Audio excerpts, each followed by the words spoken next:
Pretty cool, huh? It's drying right now. It doesn't need water. It does need a little bit of water to set it off quicker, but it's hardening right now. So what do I got to do? This one here has the same padding on both sides, so guess what? You can't mess it up. Pretty easy. Because some of them will have a thinner layer on one side and a thicker layer on the other.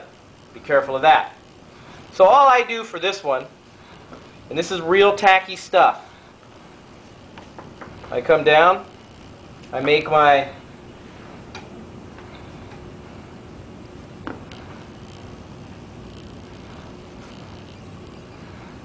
Same stuff that skateboards are made of. surfboards. Yeah.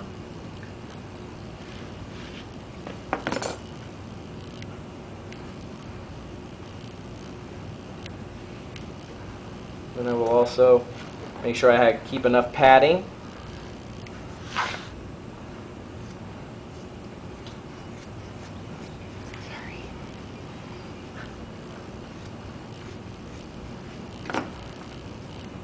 Pretty cool, huh? Now, you don't need to submerge it in water. Actually, all you need to do, wrap up, I'll use the 4-inch. All you need to do is that. Just run water on one side of it. Some people believe that you should run water on the side that you're not putting against the patient. It is hardening now. And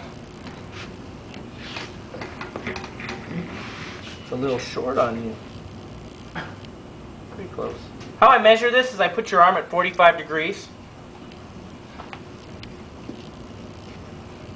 Calf stretch. No, there's no stretch.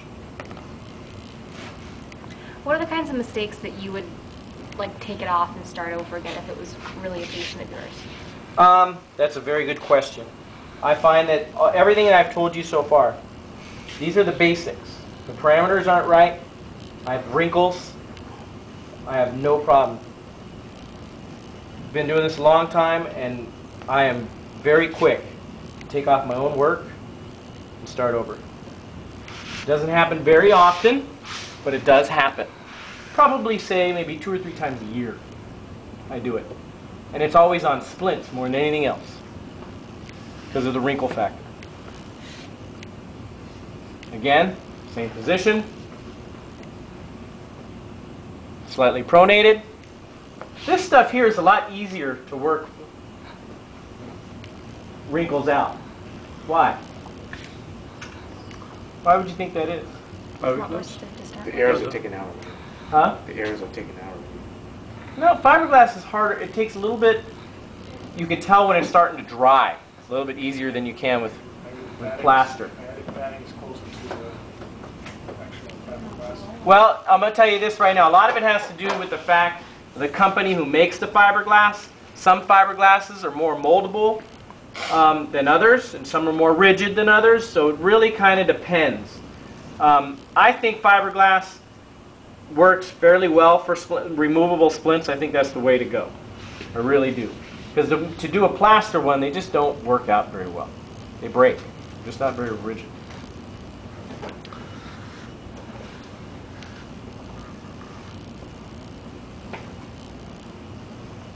One thing you want to watch for too, never use your fingertips. You notice I never use my fingertips.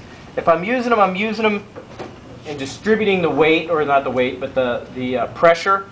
I'm using the whole hand, working it. Don't do this. Don't go like this. Okay? If you do this, you're going to end up with about 5 or 4 fingers, imprints, right there. You don't want to do that.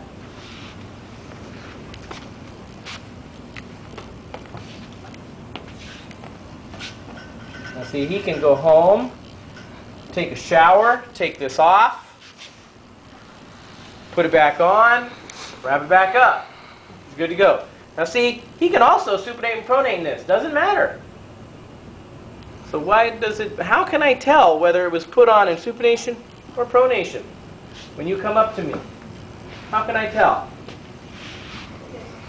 How it's like bubbled out kind of, where the sun goes? No?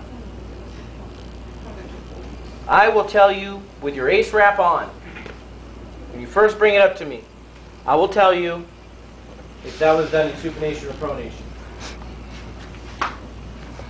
I'll be able to tell you that. I'll be able to tell you a lot of mistakes before I even take that ace wrap off, before I even look at it, before I physically put my hands on it. And as time goes on, you're going to learn how I grade, what I'm really looking for. I've been telling you this whole time what I'm looking for. None of this, none of that. How do you know you have perfect? How do you know